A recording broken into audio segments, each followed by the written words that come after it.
Hello students, welcome to our channel Science Zone by Usha Chen.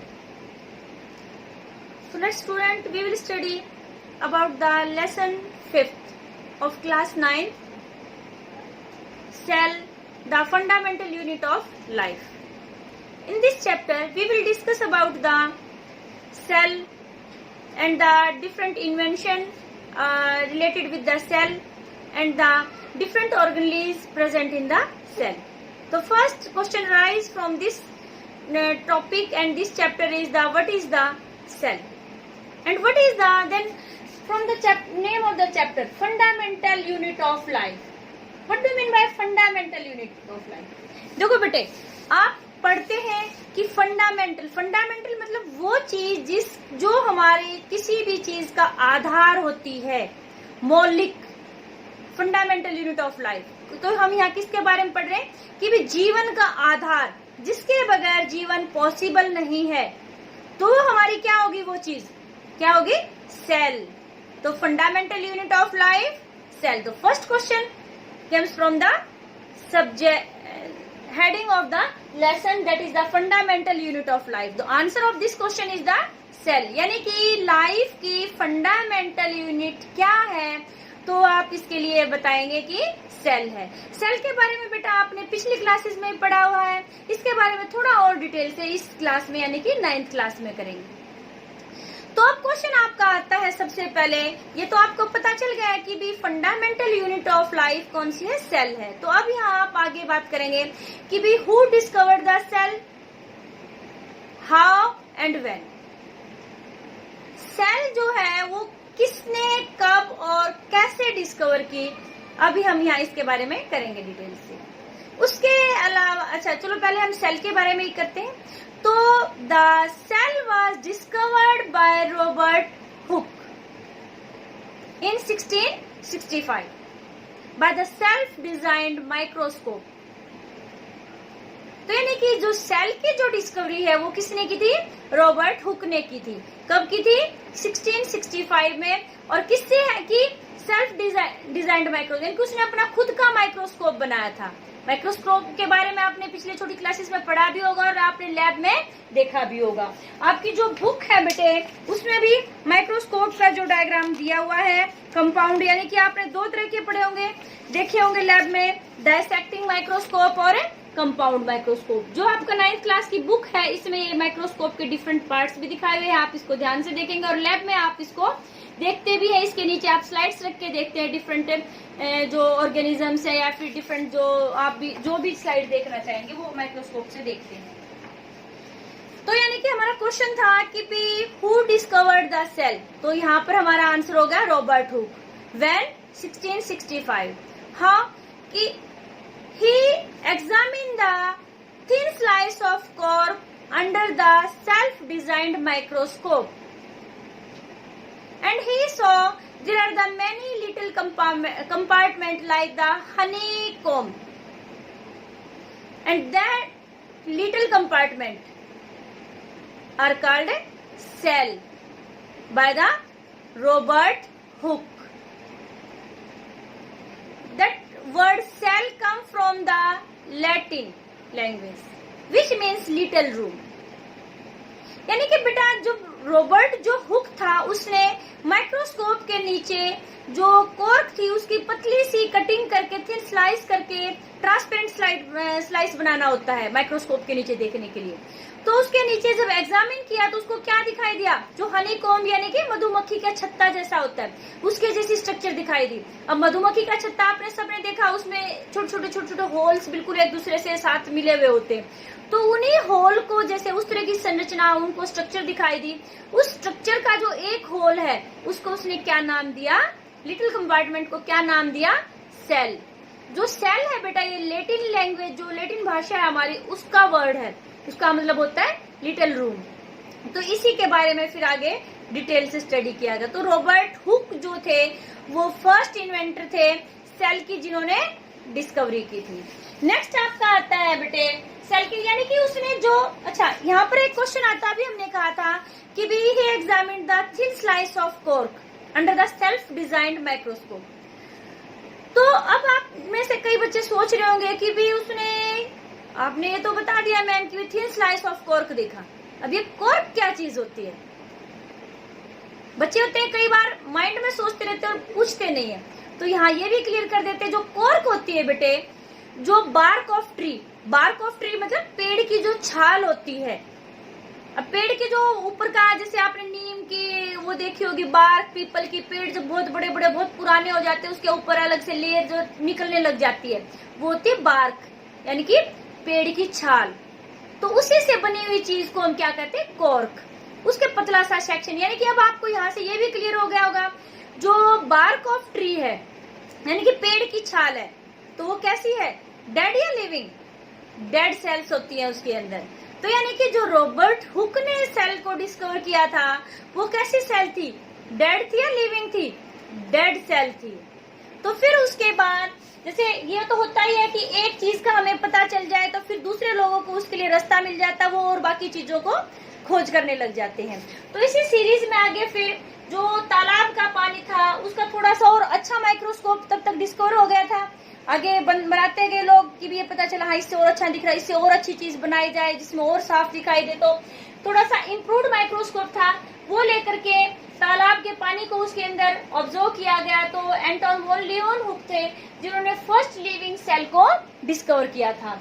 कब किया था? 1674 में। किसने किया था? एंटोन वॉन लीeuwenhoek ने। उसके बाद फिर रॉबर्ट ब्राउन आए, हमारे एक और बायोलॉजिस्ट, उन्होंने न्यूक्लियस को डिस्कवर किया। कब? 1831 में। अब क्वेश्चन ये आ रहा होगा कि भी न्यूक्लियस क्या होता है? इसके बारे में डिटेल से तो हम इस चैप्टर में करेंगे, लेकिन थोड़ा सा आइडिया मैं आपको दे देती हूँ जिससे कि बच्चों का माइंड में इधर उधर कोई वर्ड ना घूमता रहे। जैसे हमारी बॉडी होती है बेटे, हमारी बॉडी को कंट्रोल कौन करता है? सारी कमांड कौन देता है? ब्रेन देता है। तो ऐसे ही पूरी सेल को जो कंट्रोल करके रखती है जो स्ट्रक्चर, वो क्या है? न्यूक्लियस है। यानी कि ब्रेन ऑफ द सेल क्या हो गया? वो न्यूक्लियस हो गया। क्लियर बेटे? तो nucleus, who discovered the nucleus? Robert Brown. When? 1831। Next, the Purkinje, another scientist is Purkinje. He gave the term protoplasm in 1839. Then question arises, what is protoplasm? Liquid material present in cell is known as a protoplasm. इसके बारे में detail से हम फिर chapter करेंगे तो उसके बारे में करेंगे, वहां पर करेंगे। नेक्स्ट आता है बेटे, दो और साइंटिस्ट आए थे हमारे, शेल्डन एंड स्वान। उन्होंने 1838 और 39 में सेल थ्योरी दी थी। उन्होंने क्या कहा था? All living organisms are made up of a cell. तो सबको पता है, अभी हमने ये बात कही कि भी cell is the fundamental unit of life, यानी कि सेल के बगैर तो लाइफ पॉसिबल ही नहीं है। तो जैसे घर बनाते हैं बेटे, घर बनाने में जो सबसे छोटी चीज है जो घर की दीवारों को तैयार करती, दीवारों से फिर घर बनता है हमारा, तो वहां पर क्या थी? ईंट। ऐसे ही यानी कि ब्रिक्स। ऐसे ही जो हमारी बॉडी है, it is act like a home or house, and the smallest thing which is responsible for the formation of these body or our home is a cell. तो सेल जो होती है वो किसकी तरह काम करती है? कि ईंट की तरह काम कर रही है। जो घर बनाने में ईंट का काम होता है, ऐसे ही बॉडी बनाने में किसका काम हो गया? सेल का काम हो गया। ठीक है, समझ में आ रही है आपको? तो ये हमारी सेल थ्योरी का इंपॉर्टेंट पॉइंट है। किसने दी थी? शेल्डन और स्वान ने दी थी। कब दी थी? 1838 और 39, यानी कि 1838 एंड 39 के टाइम पर दी थी। उन्होंने क्या कहा था? मेन पॉइंट जो था सेल थ्योरी का क्या था? कि all living things, either it is plant और animal, all living things are made up of a cells. Then in 1855 another scientist Virchow give another modification in the cell theory which is used in current days, that all new cells arise from pre-existing cells. मतलब समझे आप इस line का कि भी कोई भी जो नई सेल बनती है वो पहले से ही प्रेजेंट सेल से बनती है, यानी कि वही सेल डिवाइड होकर के नई सेल को बनाती है। ये जो लाइन है यानी कि जो सेल थ्योरी है इम्पोर्टेंट है बेटे, आगे आपके 11th 12th जो बच्चे बायो लेते हैं वहां पर भी यूज होगा, क्योंकि जो ये सेल वाला टॉपिक है आपका किसका है, बायोलॉजी का। तो यानी कि all new sales arise from pre existing cells, ये किसने कहा था, विर्चो ने कहा था। उसके बाद बेटा फिर और अच्छी माइक्रोस्कोप थी, उसकी इन्वेंशन हो गई थी अभी तक। तो फिर अभी तक तो हमें सिर्फ ये पता चला था कि भी जो लिविंग ऑर्गेनिज्म है वो किसके बने होते हैं, सेल के बने होते हैं।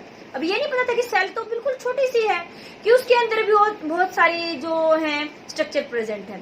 फिर अच्छी माइक्रोस्कोप, वेल मैग्नीफाइंग माइक्रोस्कोप की जब डिस्कवरी हो गई थी, इन्वेंशन हो गई थी, उसके बाद फिर हमें पता चला कि जो सेल है उसकी स्ट्रक्चर भी बहुत ही कॉम्प्लेक्स है, उसके अंदर भी बहुत सारे छोटे छोटे ऑर्गेनेल्स प्रेजेंट होते हैं। तो वो कब पता चला था, 1940 में, यानी कि 1940 में फिर 1940 में वेल मैग्नीफाइंग जो थी माइक्रोस्कोप की इन्वेंशन हो गई थी, और उसके बाद फिर हम सेल्स के डिफरेंट जो ऑर्गेनेल्स हैं उनके बारे में पता चला, और ये चैप्टर उन सेल ऑर्गेनेल्स के ऊपर ही बेस्ड है। इस चैप्टर में हम उनके बारे में डिटेल से करेंगे। फिर बात आती है बेटा यहाँ, ये बात तो क्लियर हो गई आपकी कि भी सभी जो लिविंग ऑर्गेनिजम्स हैं, all living organisms are made up of a cells. फिर आगे देखो, जैसे अभी हमने कंपेयर किया था कि भी लिविंग ऑर्गेनिज्म को हमने घर से कंपेयर किया था। अब जैसे घर बनाते बेटे, किसी के घर में एक रूम, जो गरीब आदमी है वो एक रूम से ही काम चला लेते, किसी के में 2, किसी के में 3, तो हम ऐसे अलग अलग होते। ऐसे ही लिविंग ऑर्गेनिज्म जो होते हैं उनमें किसी के अंदर एक सेल भी प्रेजेंट हो सकती है, एक सेल से भी पूरा ऑर्गेनिज्म बन सकता है, एक से ज्यादा सेल से भी। तो यहाँ पर हम करेंगे type of organisms on the basis of number of a cell, यानी कि टाइप ऑफ ऑर्गेनिजम्स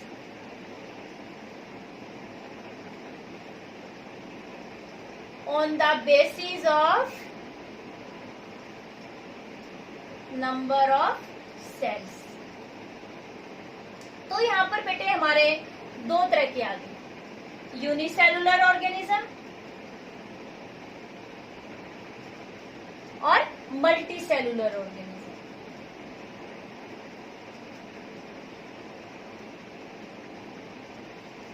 अब देखो बेटे, नाम से के लिए यूनि मतलब सिंगल और मल्टी मतलब मोर देन 1। तो जो organism, the organism which are made up of single cell, जो सिर्फ एक ही सेल से बने हुए हैं, सिंगल सेल से बने हुए, उनको हम क्या बोलेंगे, यूनिसेलुलर ऑर्गेनिज्म, यानी कि सिंगल सेल। और जो मल्टी सेलुलर ऑर्गेनिज्म है मेड अप ऑफ 2 और मोर सेल्स। क्लियर? जो यूनिसेलुलर ऑर्गेनिज्म है वो सिंगल सेल से बने होते हैं, मल्टी सेलुलर ऑर्गेनिज्म होते हैं 2 और मोर सेल से बने होते हैं। जो यूनिसेलुलर ऑर्गेनिज्म है उसमें क्या होता है बेटे, डिवीजन ऑफ लेबर नहीं होता है।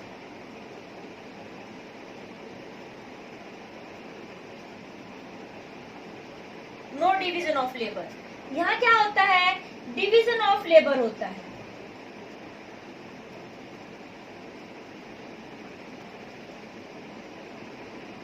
लेबर मतलब काम। अब देखो बेटे, जैसे मान लो किसी घर में एक ही इंसान हो तो वहां तो काम के बंटवारे की बात ही नहीं आती है, उसी को सारे काम करने पड़ेंगे। और किसी घर में मान लो 5 मेंबर हैं तो वहां पर ये नहीं होगा कि 4 तो बैठे रहेंगे आराम से और एक ही जो इंसान होगा वो काम करता रहेगा। वहां पर क्या होता है, डिवीजन ऑफ लेबर हो जाता है, काम बढ़ जाता है। ठीक है, अभी मार्केटिंग का काम ये करेगा, पैसे ये संभालेगा, खाना ये बनाएगा, घर में साफ सफाई का काम ये करेगा, वहाँ डिवीजन ऑफ लेबर हो जाता है। तो यहाँ पर जो यूनिसेलुलर ऑर्गेनिज्म है इनमें तो है ही एक सेल, तो इसलिए नो डिवीजन ऑफ लेबर। और जो मल्टी सेलुलर ऑर्गेनिज्म है इसमें 1 से 2 या 2 से ज्यादा सेल्स होती है, तो इसलिए यहाँ पर डिवीजन ऑफ लेबर हो जाएगा। नेक्स्ट आपका आता है एग्जाम्पल्स। यूनिसेलुलर के एग्जाम्पल आप बता सकते हैं, अमीबा है, पैरामीशियम है, ये आप बता सकते हैं। और मल्टी सेलुलर में मैन आ गया, कैट, डॉग, रेट, आप कुछ भी बता सकते हैं बेटा, ये सब मल्टी सेलुलर ऑर्गेनिज्म हो गए आपके। तो ये इनमें आप डिफरेंस भी बता सकते हैं। कई बार पेपर में क्या होता है, what are the unicellular organism, give example, ऐसे पूछ सकते हैं। या फिर डिफरेंशिएट द यूनिसेलुलर और मल्टी सेलुलर ऑर्गेनिज्म, ये डिफरेंस भी आप बता सकते हैं। या फिर ऐसे पूछ सकते हैं, name the different types of organisms on the basis of a cell, तो आप यहाँ से ये भी बता सकते हैं। तो बेटा अब बात आती है कि भी आपने देखा है कभी माइक्रोस्कोप में, लैब में जाकर के, कि भी आपने एक एक्टिविटी की होगी छोटी क्लासेस में भी, ओनियन पील की। ओनियन पील मतलब जो प्याज होता है, प्याज को जब हम छीलते हैं, काटते हैं, तो एक ट्रांसपेरेंट सी लेयर निकलती है, उसको बोलते हैं ओनियन पील। उसको जब हम माइक्रोस्कोप के नीचे एग्जामिन करते हैं, आपने एक्टिविटी शायद 8th में 7th में की भी होगी, नहीं की हो तो अभी 9th क्लास में अपने टीचर को बोलना कि लैब में लेके जाएं और ओनियन पील की स्लाइड बनाकर दिखाएं। तो इसमें क्या होता है, अभी मैंने कहा था कि जो सभी लिविंग ऑर्गेनिज्म सेल से मिलकर बने हैं, और जो सेल होती है वो किसकी तरह काम करती है, ईंट यानी कि ब्रिक की तरह काम करती है। तो यहाँ हमने जैसे ये मान लो ओनियन पील की जो हमने स्ट्रक्चर देखी है माइक्रोस्कोप में, तो वो कुछ ऐसी सी दिखाई देती है हमें, और ये आप प्रैक्टिकल सेक्शन में भी आएगा 9th क्लास में। तो ये हमारी क्या है, अभी जैसे रॉबर्ट हुक ने भी देखा था, रॉबर्ट हुक ने देखा था ऐसे अपने सेल्फ डिजाइन माइक्रोस्कोप में कि हनी कोम लाइक स्ट्रक्चर बनी थी, अलग अलग छोटे छोटे ऐसे कंपार्टमेंट बन गए थे।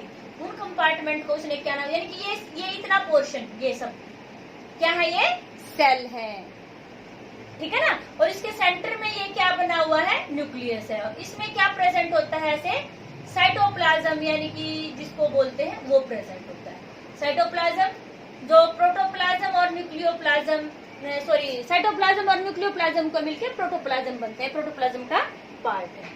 तो बेटा आज के लिए इतना ही। हम नेक्स्ट वीडियो में आपको कि भी सेल के अंदर कौन कौन से ऑर्गेनेल्स प्रेजेंट है, ये डिस्कवरी कब हुई थी, 1940 में, उसके बाद पता चला था। तो आगे से इस चैप्टर को कंटिन्यू रखने के लिए आप हमारे इस चैनल पर बने रहिए, और इस चैनल को सब्सक्राइब सबसे पहले करिए, क्योंकि तभी तो आप आगे की वीडियो देख पाएंगे और आपको नोटिफिकेशन मिल जाएगी। आपको वीडियो अच्छी लगी हो तो आप शेयर और लाइक जरूर करिए, और आपको कोई भी किसी भी पोर्शन में कोई डाउट है तो बेटा आप कमेंट सेक्शन में जाकर के कमेंट जरूर करें। आपको आपके डाउट जो है वो क्लियर किए जाएंगे, आपको सेटिस्फाई किया जाएगा, और इस चैनल को सब्सक्राइब जरूर करें। ओके, थैंक्स बेटा।